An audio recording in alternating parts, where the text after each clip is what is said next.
That's it. That's cool. This is Conversation for All, and that means you. As soon as Emily gives me that go ahead, and we're going to introduce Emily first. Okay, so welcome everybody to the World of Ability Podcast Network. My name is Emily Gomer, and I'm a podcast engineer here, and excited to bring you another episode of Conversations for All by EC Marketing for All, with Christian Mendez, who we met a few months ago through a mutual contact on another project. And so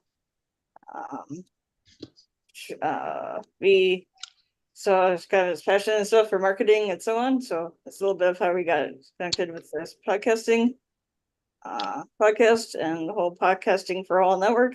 But I am going to bring in Christian to kick us off today. Welcome, Christian. Welcome. Good afternoon. Thank you all. Appreciate the support. Appreciate the participation. And again, Christian Mendez, EC Marketing for All.com. Yes, that's who we are.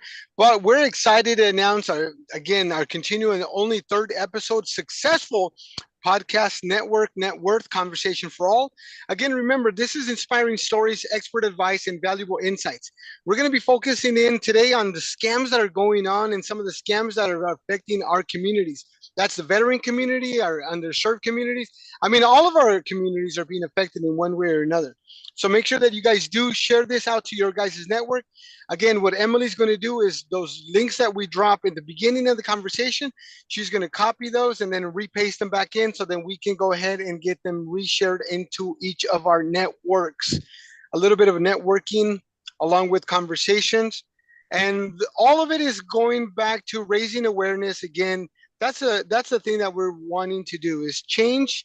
EC Marketing for All is committed to supporting organizations dedicated to veteran mental health, along with our underserved communities, women and disability communities, as well as the language barriers that we all kind of see along.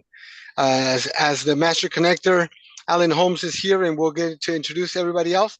But that's what we're here to do. And if you have any other guests or want to go ahead and get a little bit of a hot seat presentation with us, make sure you email conversation@ecmarketingforall.com and we'll get you connected and get you dialed in.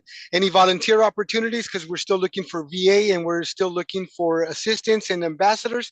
And the biggest thing is the project diehard.org, that we want to make sure that we're supporting that we're spreading that out, because that's who makes it part of it. And then, of course, Kurt Roscoff and the Spirit of the Games Foundation, which is another opportunity for us to be able to do this. So thank you for that. And thank you all for showing up and being here.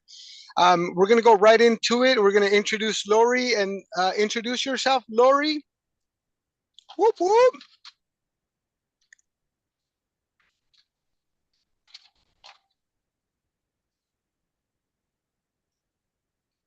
Okay, maybe as she gets her mic on and ready to go, we'll see there. All right, introduction. Okay. Go from. Awesome, I can hear you now. Go ahead. Okay. I just got your link. Just yeah, now, sorry about so that. That was my mistake. I didn't get in the video. What am I doing? Introducing myself. Just introducing yourself and the wonderful. I can go a little bit about it while you recoup, because I did. It was my mistake giving her the link a little bit late, and that's what we kind of do, is just to help support and push forward. Let me tell you a little about Lori as she's getting herself situated. Again, that was on me and my fault. But I met Lori through a networking event, and that's why these beautiful things happen. And this is why another encouragement and success story from our networking communities. I met her in regards to uplifting what her mission is in writing in the Army vets. So she's worked with, and I'm going to name drop for her, but I'm going to let her do all of the meat and potatoes later, John. All of the meat and potatoes. So she's worked with some script writing. She's done production. She's done storytelling, published and produced content and books, commercials, campaigns. So, because of her heart and because of her talent, I thought she'd be a great fit for what we're doing and everything that we're aiming to get started. Admit. So come on in and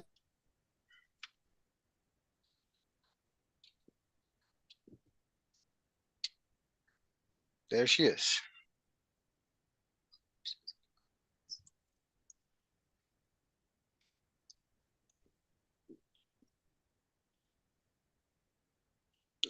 Let's take it away from the introductions while Lori gets her camera set up. I want to make sure that we keep moving with the conversation. Introduce yourself, Justin. Hello, everybody. Yeah, my name is Justin, Justin McKay. I don't know if my background is backwards for you guys, but it's not. Okay, cool. So I do a lot of things.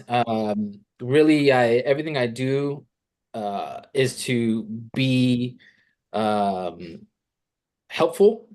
And I come from a neighborhood where we didn't have a lot of support, and I actually didn't even know what an entrepreneur was until I was 26.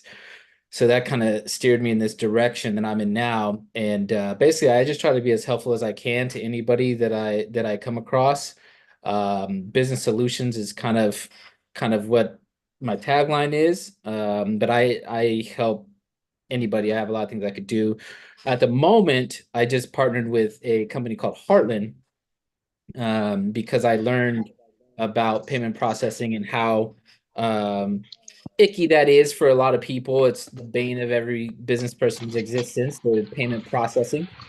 But I feel like I can bring awareness to it and be more relationship based than transactional based. So that's how Christian and I connected.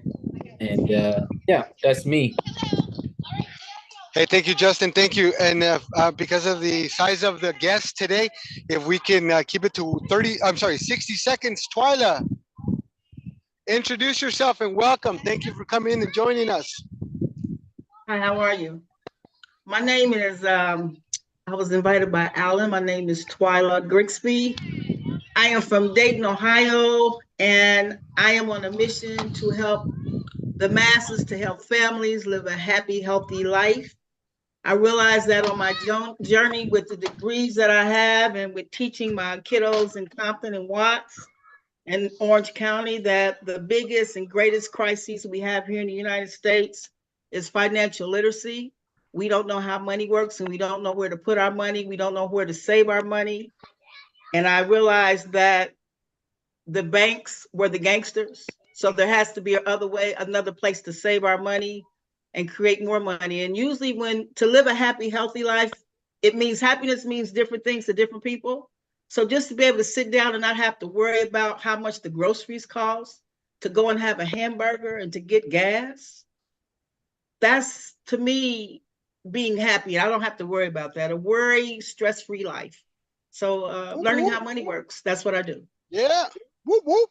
Thank you. Thank you. Lori, Thank you. Unmute. And finally, thank you again, Twyla. And we're going to have more conversation here. Go ahead, Lori. Unmute myself. Here I am. Thanks for inviting me, Christian. Wrap my brain around this. Yes, as Christian said, I'm a writer. I'm primarily a writer. I have a filmmaking background. I've written 115 produced film, video, and audio scripts, from PSAs for the U.S. Army to a feature film. And so I'm not a vet, but I have worked on a lot of vet projects. Most recently, military and veteran projects. Most recently, Unturning Steel. It's a documentary and now a whole program about bringing veterans to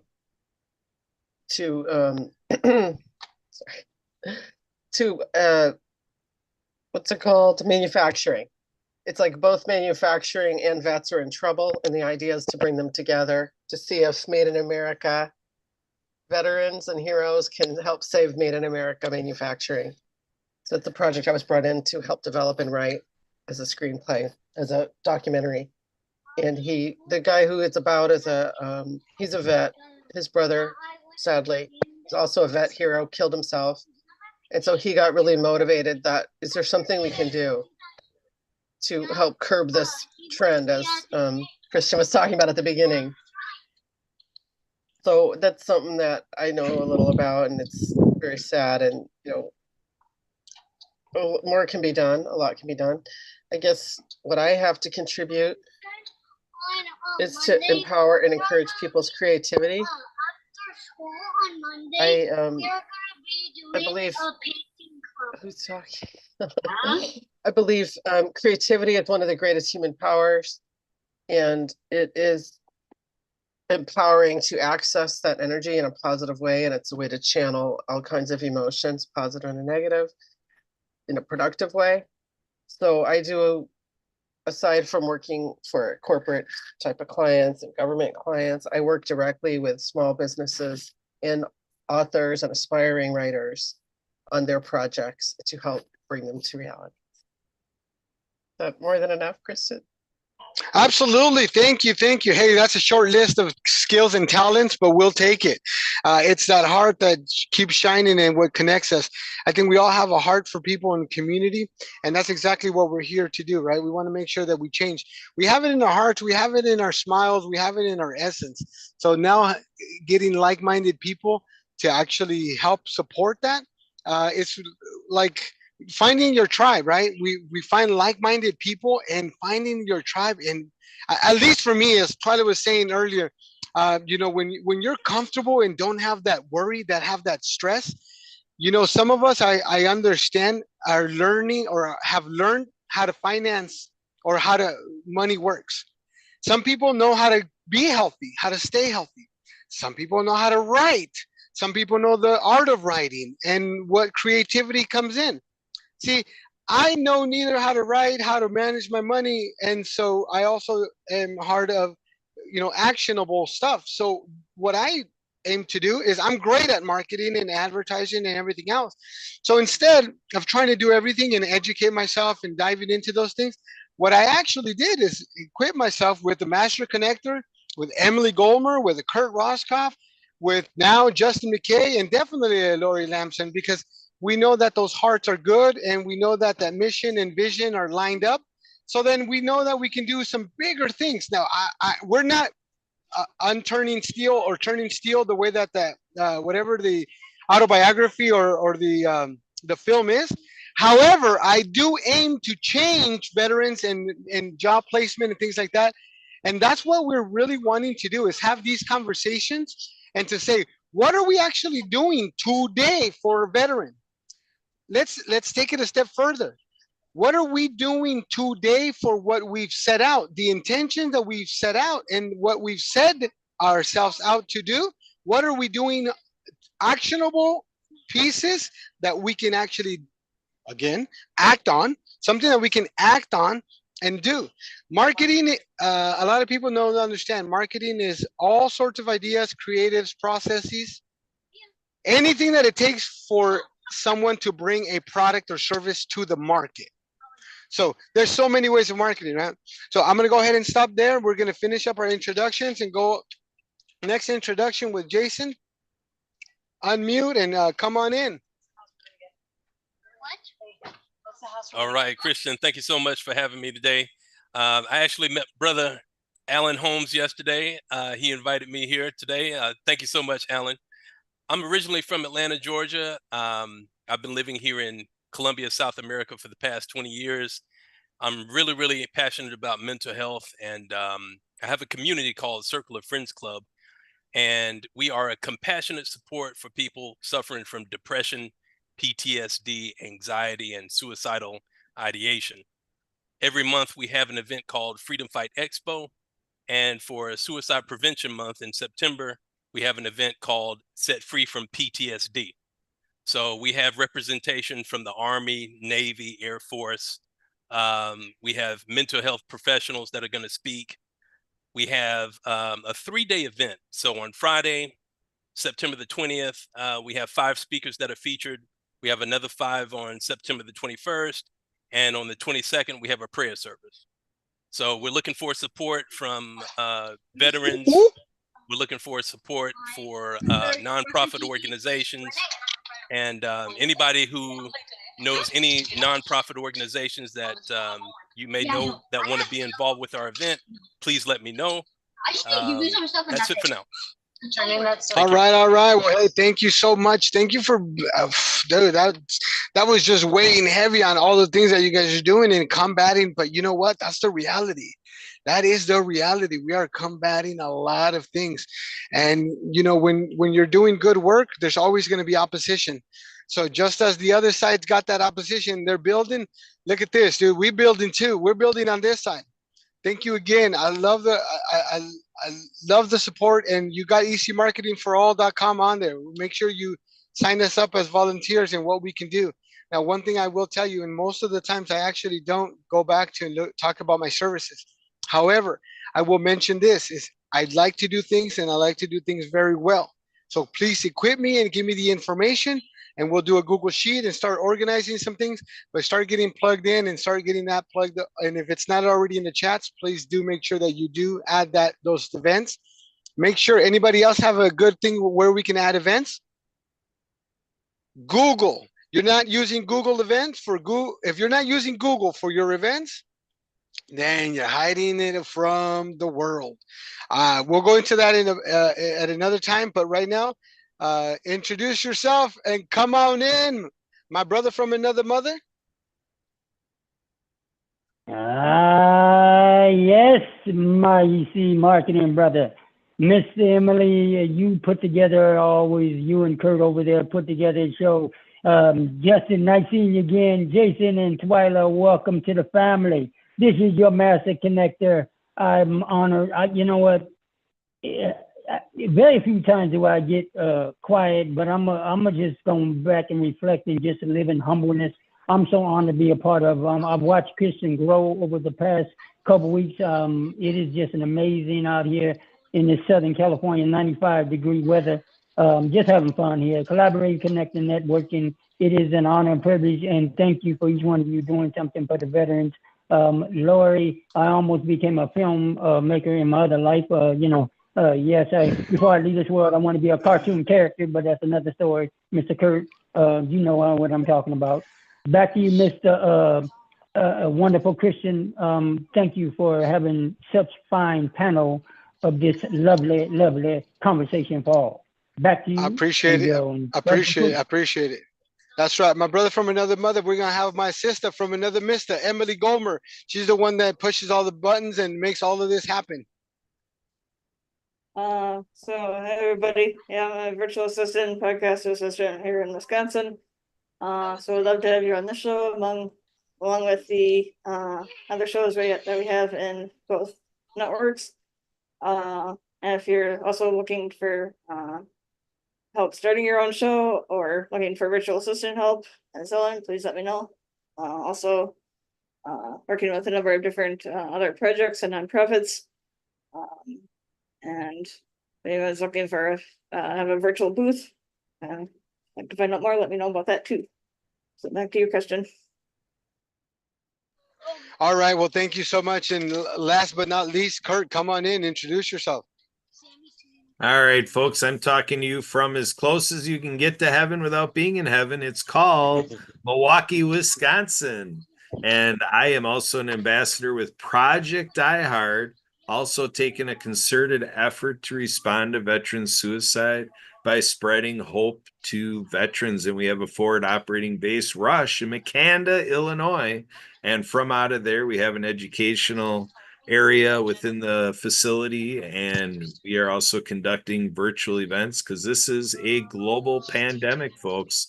We don't have anybody on planet Earth that has command of this issue of veteran suicide, so we are glad to be teamed up with EC Marketing for All to get around this. And I love the part about underserved populations. I am big on being a disability ally and really making sure everything we do in life is accessible and under the terms of people with disabilities. Back to you, Christian. Hey, I appreciate it. And again, thanks so much for the platform and the support. Let me get right to it. I got news this morning. Hundreds of San Diego area Marines accused of defrauding federal government. The U.S. government has revealed with discipline or criminal charges roughly 350 San Diego-based Marines faced for their role in a huge 65, I believe, $1 million scam that was going on. Now, let me get back to what we're talking about and why we're talking about this. This is over 350 families, veteran families that were defrauding the government. Now, number one, before we start pointing fingers, is what does it take for a person, a family, to be driven to do something and be part of something that's going to scam? I read through it, and I welcome anybody else. We'll definitely put that link in the chat for you guys. In regards to the San Diego scam that was out of NBC 7 San Diego. Again, I will send this link in the chat. But my whole thing is, and that's kind of why we're here. What we're doing, what we're talking about is these types of scams don't just impact or don't just hurt or don't hurt nobody. These are things that are affected. But my question was, what does it take for a family, let's say a father or mother of that family, to go and say, you know what? I know I shouldn't be doing this, but we need that extra money. And this is a case that happened over a year ago. And realistically speaking, the thing that hurt my gut and like just in the pit of my stomach was the fact that veteran families are put in those types of situations where they're grasping at straws, where they're grasping at something to get support. And it shouldn't be that hard. And so I'm gonna go back to our guest, Lori, and she's helped out some of the community. She's worked with that military. I know that the mindset and things like that. I wanted to explore the whole writing, and that's why I did ask Lori Lamson here from jazzymaymedia.com to join us and be more of a positive, because she talks about writing, she talks about being able to express, about being creatively expressing yourself creatively. And I think that if we don't have anything support, then it impacts you. If you don't have anybody in your corner, if you don't have anybody on your side, if you don't have anybody helping you, it definitely takes a toll. And I have, in the last 25 years, have had a great, give me 1 second, folks.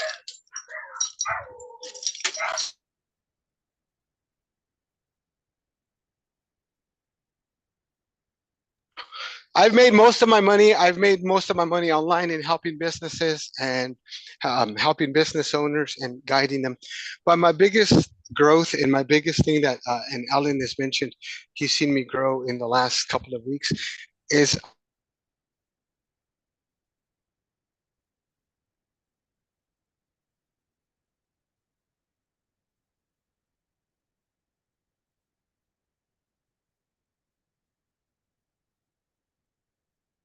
first before we can help anybody else in our community. We got to be the ones that are straight and narrow. And if we drop the ball, hey, I dropped the ball. So unmute yourselves and raise your hands if you want to speak, but I want to have it open. Wanted to have it open so we can have conversations. And that's the biggest thing. But what is your take, Lori, on this case and on this news? Well, it's the first time I'm hearing about it. It's disturbing. I mean, you're right. When people feel desperate, that can lead them down it's playing right now. Sorry. Yeah, no, you're fine. You're fine. Alan, lead go people ahead. down a wrong path. Frauds and scams. I've been watching a lot of. There's a guy on YouTube, Kit Boga, who exposes scamsters and wastes their time. I mean, it's an interesting topic, and it's interesting because, well, I don't want to get too deep about America seems Oh to no, love please. con artists. It's kind of a thing in our culture that we kind of love con artists. Movies about con artists do really well. We're intrigued how they get away with it. The slyness, the trickiness is something that I think captures our societal imagination. But that doesn't make it cool. That doesn't make it good. Like you said, there's no victimless crime. I mean, people are hurt. People are going to be hurt down the line when their bills go up because someone has to cover all this. And just being out of integrity with yourself, I think it has to do with not knowing that you do have value and that you can earn a good living doing something that you enjoy that's fulfilling. The shortcut is usually also a shortcut to an unpleasant place of shame and all kinds of things. So I never understood the criminal mind. I mean, I find it fascinating, but it's hard for me to relate to it. So I don't know what to say about that. But I do think it has to do with a disconnect. Depending on the crime, the more extreme crime is the less connected to self and others. The recognizing the divine within myself and you idea is what I think would stop someone from wanting to do a crime. It's empathy with yourself and with others. Let me go in a little bit in here, and we'll kind of help develop. And again, Alan, take away your comment. As I'm going to say here is the mastermind of the scheme clinic owner. Listen, the clinic owner got a 10-year prison sentence. He and his co-conspirator wife were also ordered to pay back the 65 million. So the two doctors were writing fake prescriptions. And so we talk about, again, the family being put in a situation where maybe the doctor's going, look, I'm gonna give you an extra $500 and I'm just gonna write some prescriptions and it's not gonna hurt you. It's part of your VA things. So I cannot say, nor will I say that they knew anything that was going on under, but that's exactly what I mean. If we don't face what we are and who we are today, how are we going to help anybody else in ourselves? Alan, go ahead, take it away. I know you had a comment.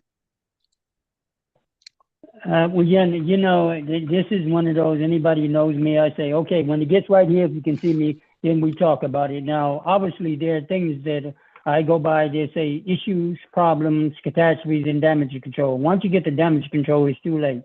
And I can just say that, sadly, hearing this thing about the veterans on another veterans, we've had many conversations like this, and now we know it's there. Let's talk about it, like you say. Well, first of all, and I will say this openly, my identity was stolen, and it still is, and thank goodness I have some legal representatives helping me, but I'm going through that now. And right before this call, I get all kind of calls coming in, so it's on a regular basis. My wild sense of humor is the one that keeps me grounded. But September, now why is that such a very touchy one? Well, it was 10 years ago that let's just say there was a mistaken identity loss officers and individuals coming through my wonderful complex here at gunpoint. That was one. Number one. And 23 years ago, this September, my wife was falsely accused that, let's just say it was a begin with the letter W retail store, and she was locked in a room for 9 hours.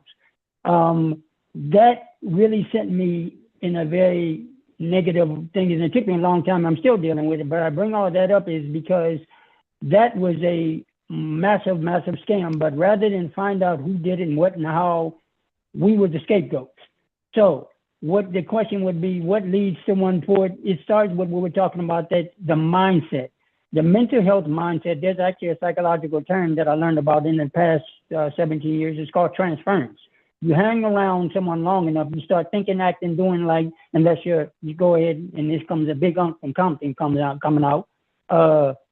Did your mama raise you right? Yeah, come on now, let's talk to me. Big Unc is talking to you. You got to be, and I have 3 different speeds. And if I go too far, I'll be too long. So I'll bring it to a real close. And like you say, keep positive and let's talk about it. The individuals that I brought to the stage today, Twilight I've known for a while, and Justin, Jason, all of them, I've learned that each one of them have gifts, but their and all of your projects could be potentially kind of at jeopardy because somebody else is doing something that they don't know they're doing. So these kind of conversations need to be had. So the good folks like the ones on Conversation Raw and everyone here with the Disability Channel and Project Die Hard and all the great organizations can really get their just due and have some positive things and change in the world. But we got to address the elephant in the room by the scam. So it is so good to be part of a conversation. And thank you for having me. And we got some other tips and suggestions. Yeah, absolutely. That's it right there. We're going to be doing some deep digging and some deep diving on the web. Some of the actually none of you know. Some of folks that we were associated with in the 90s are some of the big hackers, and one of them actually was recruited by the FBI. So they do recruit top hackers from the actual sentences and prison. So if you guys didn't know that, and now you know. It's unfortunate, but the high skilled talent is there because they've gone away with it for so long, and the FBI needs that top talent. To that being said, and me mentioning and sharing this information is, and again, I did read onto it. Federal indictment documents leave little doubt that the sham patients were indeed aware of the scheme, this fraud scheme. They state that the Marine recruiters directed the straw TRICARE beneficiaries to falsely represent on a pre-printed form that they'd seen a doctor. The beneficiaries had neither seen nor spoken to any medical professionals regarding the compounded prescription medication prescribed to them. So we can see in putting things together, and again, based on the information, prosecutors knew who these Marines were. Documents show that recruiters kept a detailed logs of their kickback payout amounts. So again, if you're getting benefits from the VA, you know how hard it is, and you're wanting to get that extra 100, extra 350, extra $500. Now, if we can say, hey, I know I am, and say, hey, you don't have to do it that way. Justin has spoken about the past and some of the things that we were taught. You either make it in sports or you either make it in sports or you make it in the music game. Like, you have to be some type of entertainer. And I actually I've been thinking a lot about you, Justin, and some of the roots that we were already kind of putting down and some of the similarities. And I like to challenge people. I'm actually going to be doing something that I'm hoping you'll join, and it's the Club 100. Me and Alan are going to set it out. He doesn't even know, but this is going to be an introduction. And since we're doing introductions, I want you guys to put a attentive date on your calendar for October 24th and a second one for December 5th. We're going to do a big Biz Expo, and we're looking at those 2 dates. And I'd like to have each one of you as an industry partner in your industry as an expert, where you'll have about 3 out of 6. The first one we might go a little bit shorter, but we're going to do 30 increments, and we're going to have some booths where you'll be able to answer questions, take on client questions, or just general questions. So this is a multi-biz event expo that we're trying to go global with, head out by Emily. So she decided we're going to bring the masses together, and doing that, we already kind of started putting some things together. If you want to be part of the participation and the creative part and getting that event up and running, all I'm going to ask is you don't have to be available on the phone all day, but I do need you available throughout the day. And it doesn't have to be a phone call. Yeah, Lori's smiling because she's like, I sent you 2 emails and a chat, but sure. That's why I communicate in different ways. I will get back to you, and I'll even triple message you. Yes, Justin, go ahead, take yourself off mute. Yeah, since you kind of brought up that conversation that we've had, when it comes to criminality, where I'm from, I sort of get it, a little bit. Thankfully, I grew up in a family where, even though we were in not a great neighborhood, I was insulated. But the mindset where I grew up was you either had to be an athlete, a rapper, or a drug dealer. That was the mindset. And then I was blessed enough to go into an African American youth program ran by a sheriff in our community because he was tired of seeing people that look like me go to jail and prison, and it was getting really bad where I was from. So he created a youth program. Without that youth program, who knows what would have happened? Because then he gave me another option. I could be those three things, or I could just go every Saturday to study hall. And really, a lot of us went there because he fed us. Which leads me to why I do what I do. You know, when people ask, you know, what do you do? That's that's a big question for me. I tend to focus more on financial stuff. Like Twyla said, especially in my community, financial education is nowhere, right? So I tend to focus on financial stuff because that's an actionable thing for me to do. I need action. I need things done. So when it comes to all the criminal aspects, who knows why people do some of the things that they do, you know?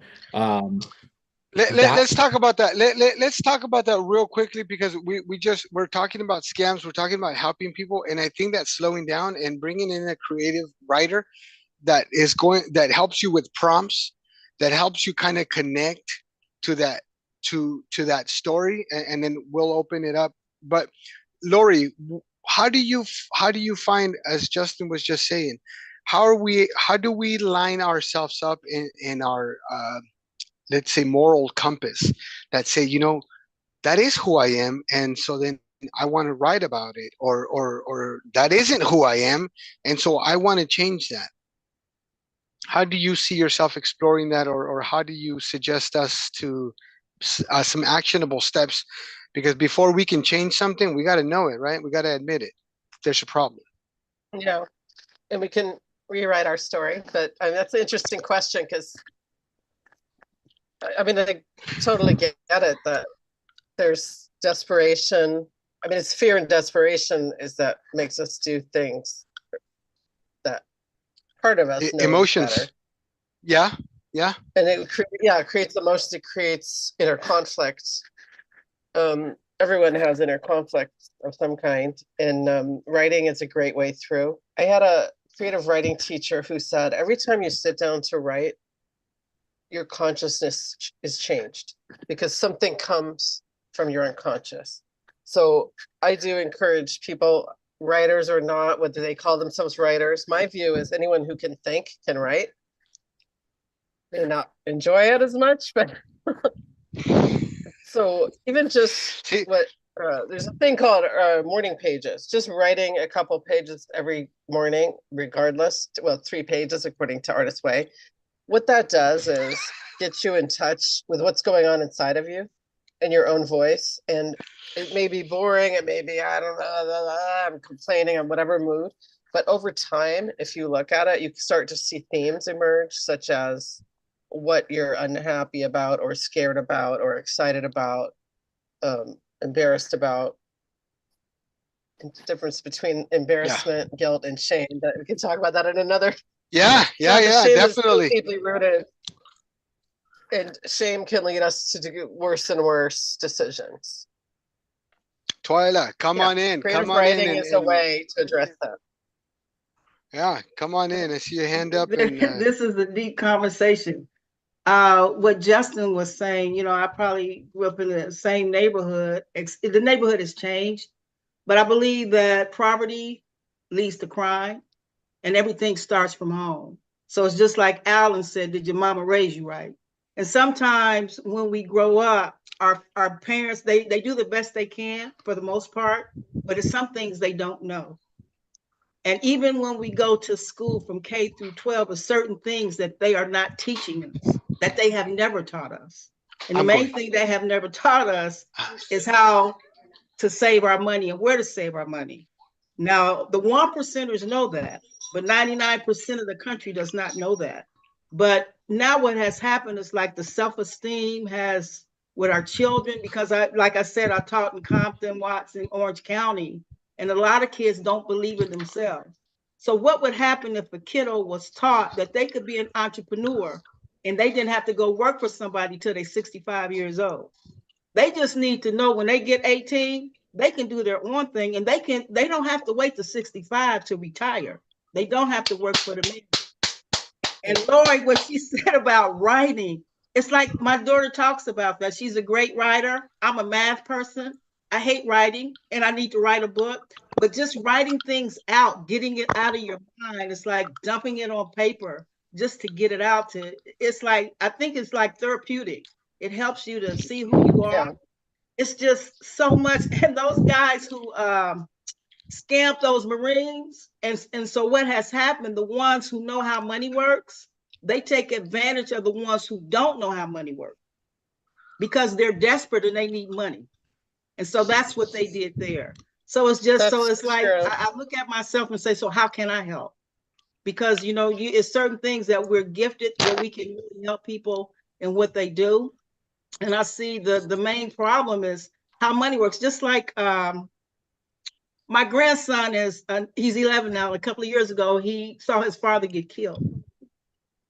And so the little boy, who is not a little boy, is a 21-year-old who killed his father. But I've attended some of those court. When I go to court, I see the underprivileged in the courtroom. And what happens, because they don't have money or what have you, they end up spending a lot of time in prison or what have you. And then you have the old gentleman up front who's the judge. And I'm like, it's like deja vu. I said, it's the things that you read in the books. And like some of the books they're trying to take off the shelf so the kiddos can't read about what really happened in history. So right. it gets very deep, and it's something that has been going on for years. Yes. And Lori, I need you to help me write a book. I do that. I can hold your hand through it. In your voice. It'll be your voice. What you just made me think of something that I've touched on before that I think is important to acknowledge, that a lot of times people that are desperate, committing crimes, they're not in a vacuum. They're in a ways victim of a society that on one hand glamorizes crime. As I was saying, we love con men, but crime in general is kind of glamorized, and also being wasteful with money and living the high life is promoted as if that is the way to go. Not necessarily. And I love what you said about, there's different options and choices and channels for everyone. And it comes back to letting people know they have something unique to offer society. Maybe as an entrepreneur, maybe as something else. They've made, the nails, the hair, the red bottoms, the cars. These people who we're consumers. The millennials are consumers. I'm a baby boomer. So I see them spending this money, but if they could take a little bit of that money and save it. But, like I said, everything starts from home. And when I mentioned going to court and I looked at those young kiddos, just think if their parents had saved money from the time they were born in a strategy where it was growing. So if they got in trouble, if they want to start a business, they could go borrow money from themselves, like infinite banking, where they don't have to, and they had the money on hand because they started when the kiddo was a baby. And the younger you are, they call it compound interest. I think Einstein called it the eighth wonder of the world. Just think if they did that when they were kiddos. By the time they were 18 and whatever, our kids, sometimes we get in trouble and we don't make wise decisions. But we would have the money like the other guys and say, little junior got in trouble and they call their lawyer and they get them out because they have the money. They don't have to be assigned a DA. And once you're assigned a DA, you're going away. Yeah, uphill battle in opportunities and decisions that we make. Except I'm going to go ahead and back up just a little bit. As Alan said, did you get taught by your mama right? Or did we get taught? Sometimes, unfortunately, we are products of our society, of our communities. Sometimes we don't have a mom or a dad. We don't have even. Sometimes, and you guys talk about it, and we can get really heavy, and we're going to continue on this conversation for whomever wants to stay. If there's a 3 o'clock, Kurt, let me know. But one of the big things I will tell you is, and this is what it's kind of coming back and around to, which is I hate labels. I hate indoctrination, and because of where we're at, that's why I said thank you guys so much for your support. I also know that 3 o'clock is coming up, so if you guys got schedules and things to go, I greatly understand it. But I do want to get into the real quick into indoctrination and things that we're just led to believe, because these are patterns and these are things that are just handed down, and we're not even allowed to speak. We're not even allowed to ask questions. And like, wait a minute. And then you talked about, did some such teach you right? Well, I had let's just say, the way that I was raised up, and it don't matter because I'm gonna drop some hard truths, and I love to get some reactions here. It don't matter what your mama taught you. Once you're 18, as a matter of fact, once you're out of their home, right? Once you're out of my house, you do whatever you want. Cool. I was out at 8 years old. By the way, I went deuces to moms at 8 years old. I was already running the streets by the time I was 10. We were already doing those types of things down in Southeast San Diego. So I get exactly what we're talking about these neighborhoods. But that's why I say I hate indoctrination and those labels. Every person that goes to one of those AA meetings or NA meetings, hi, my name is Christian and I'm an alcoholic. No, I'm not. I have problems with alcohol. I used to have problems with alcohol. I used to be a drunk, but I am not an alcoholic. I am not a drug user. I'm not a meth addict. I've had problems with meth or with drugs or with alcohol or with domestic violence or with anger management. And then now, what are you doing through that process? How are you supporting it? And I touched on this because Twyla said it. There's a system that generates a whole heck of a lot more money than any public schools, and that is the prison system. And that's why there's more privately owned. So before we jump way into that pool and that those shark waters, I just want to say is that this is exactly why I say, what are we doing to slow down today? Me. Because I can't account for anybody else. How am I slowing down today? Smiling, adding value. I hope I've added value to Justin's day, Twyla's day, Lori's day, Alan, Emily, Kurt, Jason, Kurt's note taker, Kurt's other note taker, Kurt's VA assistant. Kurt, how many devices you got on here? No, I'm just kidding. I thank each and every one of you, and I appreciate each and every one of you. And I can tell you that the changes start today. It starts now. It starts with us, and we can't just talk. We gotta walk. We gotta act. And some of the things that I will tell you, and I hate being creepy, because I'm staring at you guys like the whole thing as we're all speaking, and sometimes we're kind of here or maybe just and you said that with the same thing when Twyla said, I'm a math person. Oh, her eyes light. Oh, I'm a math person. But when it comes to writing, and so then I go, me too. Wait, no, I can't say that anymore, because I now love writing. I love reading. But because that's what we were told. Hey, you're good in math. Hey, stick to what you're good at. Hey, do what you're good at. No, I'm going to do what else I want. And I'm going to explore things that I'm not going to be good at. And you know what? If you don't like it, that's too bad. But I'm going to explore me and what I do. And that's why I've raised and am raising 4 wonderful children. And I say that, and you guys don't have to have children to raise children. I raised children before I had my own. And that's because, as Alan, I was part of the foster community, foster kids and daycare community. My mom was a foster parent, as well as we took in emergency overnight from the San Diego Center. And so we got to see a lot of families broken, a lot of damaged kids in situations that were not ideal. And so, you kind of wrap yourself in your arms, basically, and your heart around these kids.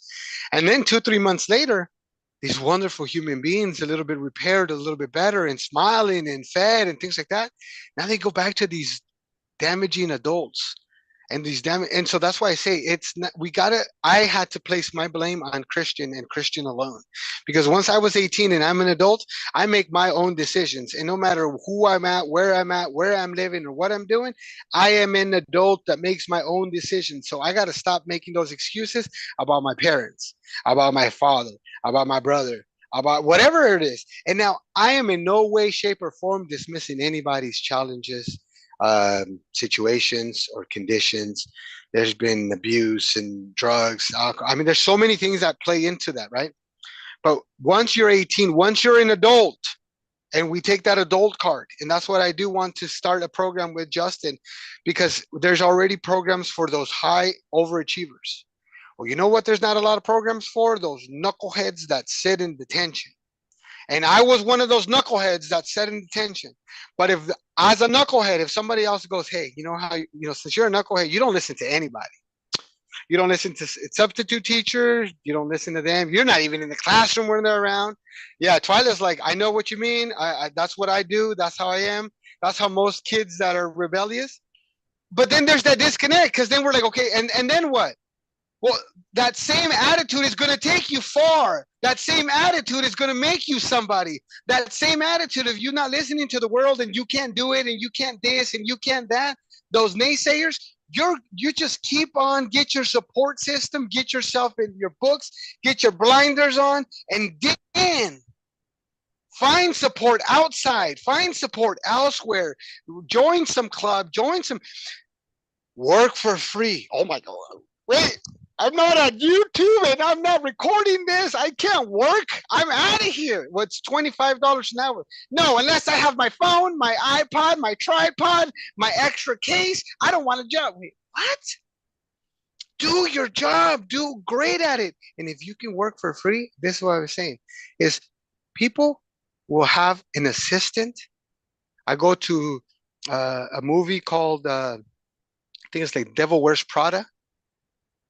I watched that movie early on in my sales career, and my boss, I literally stopped watching the movie. I go, my boss wants me to be his assistant, and he wants me to do it smiling. He jokes on him. No, jokes on me, because the first year I actually made my biggest paycheck. My second year I was already into the six figures, and by the third year I bought my first house in Southern California. Woo woo! Yeah, but see, that's what I mean, because I'm going, no, I'm not going to do what he says. But then I started doing it. He actually sent me, my boss, VP of the company where I was at for 11 years. He sent me in a corner right across from him. Corner of the building, right across from him. He's no longer my boss. He's no longer the VP of that company. He is my brother. And that's what I look to and call each and every one of you, my brothers and sisters, and what we're doing. But I still have that relationship, and it's actually way stronger now than it was in 2001 when I first met him.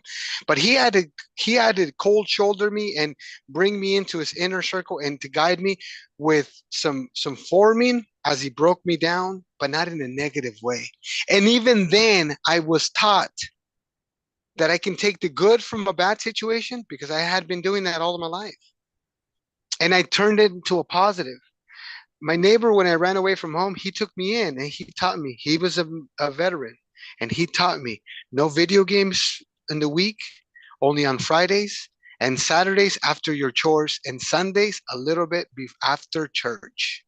And I tell you, that man, God rest in peace, and a great man, veteran, served, but just a wonderful heart and a hardworking man till he had triple bypass. He had another vein. He had so many surgeries, and he was still working. My point of me saying that is that it took that man way outside of my scope, and he actually helped me and has made me who I am today. And by the way, my 4 kiddos, my oldest now 12, they live that way. No video games during the week, only on Friday afternoons, only on Saturday after they do their chores. And then Sunday is a family event. And so I say that we can be value. We can add to somebody's day, to somebody's life. But we can't if we're walking around the world just pissed off and just damn scammers. And what are we going to change? Yeah, thank you, Justin. No, I appreciate you. You're heading out. You're subheading out the next one at 1 for Friday. So you got full placement on the presentation. Thank you again, and thank you to anybody else that needs to leave. I know we started just a few minutes. Yeah, go ahead, Twyla. thank you so much. Make sure we have the contacts. Emily will send you out the contacts, and that's pretty much where we're at. Thank you. Ending it, saying thank you. Good meeting, guys. Bye-bye. Thank you, meet you too, Jason, Justin. Nice to meet you. Nice to meet you, Lloyd. Nice to meet everyone. Thanks for having me, Christian. I gotta go too. I'll talk to you soon. Bye-bye. Bye. Whoop, whoop. Yes. What a show. As always, you fired them up. You fired them up. You fired